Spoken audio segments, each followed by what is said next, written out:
Our movement focus of the month are going to be double kettlebell swings and the barbell jerk.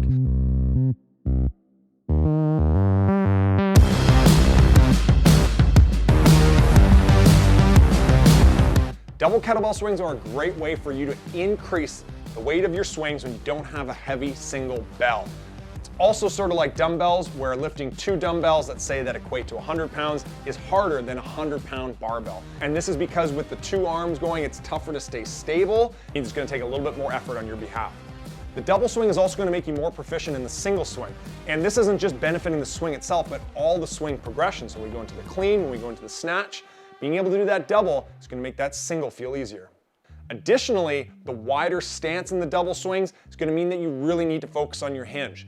So we've got a couple progressions for you to work on before going into these full double swings. The first ones are going to be double start and stops. This is going to help with your stance, with your weight distribution. It's a little bit different than a single swing. The second one are our double low swings. So this is going to help get that rhythm, help understand what you need to do with your hinge to make sure that it's not going into your back. And then finally, the level 3, going into the full double swing. Driving your hips and knees, or snapping your hips and knees at the same time so you get that float. Okay, common mistake here is leaning back, and with the 2 bells, it's gonna put way more pressure on your back.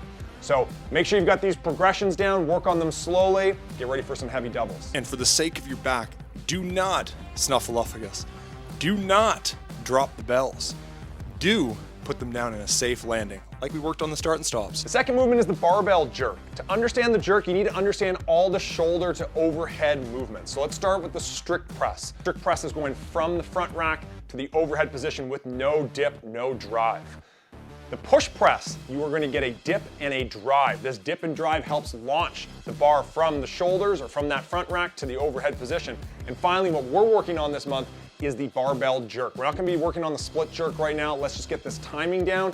But the push jerk or the barbell jerk is going to be a dip, drive, dip. So what ends up happening here is this is the most efficient way to get a bar overhead of those 3 shoulder to overheads.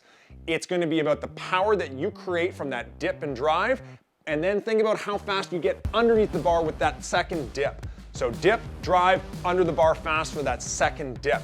Then you stand up and finish this off. Why are we doing this? This is a great way for you to increase your full body coordination. So being able to do that dip drive over the head is a skilled movement, but it's going to also allow you to increase your power and your strength, get a little more coordinated. Who doesn't want to be a little bit more athletic? Once you can barbell jerk, and we're doing shoulder to overheads in workouts, you're going to be far more efficient getting that bar overhead, which means you're going to be able to do more reps. And when we do it from a strength perspective, you're going to be able to get more weight overhead. As always, have good movement integrity. Pro tip for the jerk and really all presses is as it gets heavier, you have to decide whether or not you're doing continuous reps or if you are going to pause between reps. And if it's heavy and you want a little break, use your body to help absorb the descent.